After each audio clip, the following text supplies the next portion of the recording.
여러분 안녕하세요. 노가당TV입니다. 최근에 많이 받는 질문 중에 하나가 건설회사의 취직을 위해서 이제 자소서를 쓰거나 지원을 하실 때 본인이 설계 직무로 지원을 하는 것이 좋냐 아니면 시공 직무로 지원을 하는 것이 좋냐, 어느 것이 더 합격률에 도움을 주냐라는 질문을 많이 해주십니다.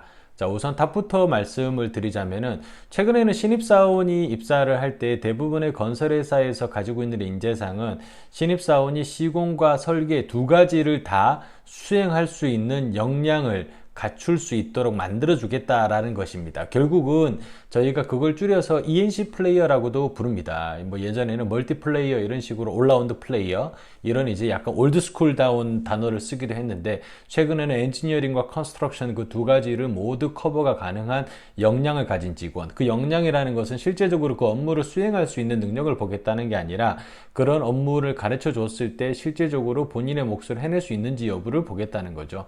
그렇기 때문에 여러분들이 일단은 최근 한 2, 3년 동안은 자소서에 본인의 어떤 희망 직무라든가 이런 것으로 기입을 하실 때에는 설계팀에 가서도 충분히 본인 역량을 발휘할 수 있고, 그리고 현장에 간다면 시공 직원으로서도 충분히 역량을 발휘할 수 있다. 요 두 가지 컨셉을 다 잡고 가셔야 된다라고 말씀을 드릴 수 있습니다. 결국은 이제 한 마리 토끼만 잡아가지고는 더 이상 내가 남들과 차별화된 어떤 역량을 가지고 있다라고 얘기를 할 수가 없어요. 자, 이렇게 된 바탕을 설명을 드리자면은 대부분 건설회사는 수주산업입니다. 그렇기 때문에 올해 우리 회사가 20조를 수주했다라고 해서 내년에도 20조를 수주하진 않아요.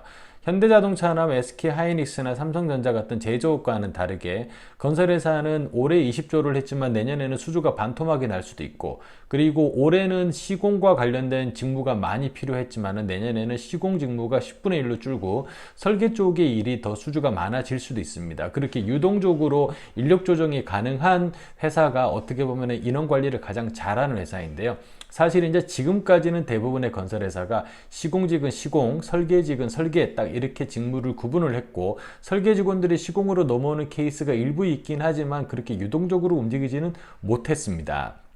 그렇기 때문에 지금이라도 신입사원을 뽑을 때 본사에서 설계 직원이 많이 필요할 때는 설계 업무를 수행을 하고, 그리고 현장이 많이 오픈이 되는 시기가 오면은 그때는 현장에서 시공 업무를 함께 수행할 수 있는 설계적인 지식을 바탕으로 시공 업무를 수행할 수 있는 직원이 우리가 원하는 직원이다 라고 하는 것이 대부분의 일군 건설회사가 가지고 있는 인재상이라고 생각을 하시면 됩니다. 자, 다시 정리를 하자면은 설계 도면을 제대로 검토하고 그 스펙을 이해하고 분석할 수 있는 능력을 가지고 있으면서 현장 시공 능력도 함께 보유하고 있는, 즉 공정관리와 품질관리 그리고 하자관리 등을 동시에 수행 가능한 그런 직원이 바로 대부분의 건설회사가 원하는 신입사원이다. 어떻게 보면은 이제 모든 역량을 다 갖춰야 된다라고 할 수도 있습니다. 하지만은 대부분의 해외 건설회사를 보면은, 해외 선진사들을 보면은 대부분의 인력 관리를 그런 식으로 합니다. 예, 우리 국내가 너무 그동안 한 가지 직무에 대해서만 스페셜리스트를 키워야 된다라고 하는 쪽으로 인재 양성을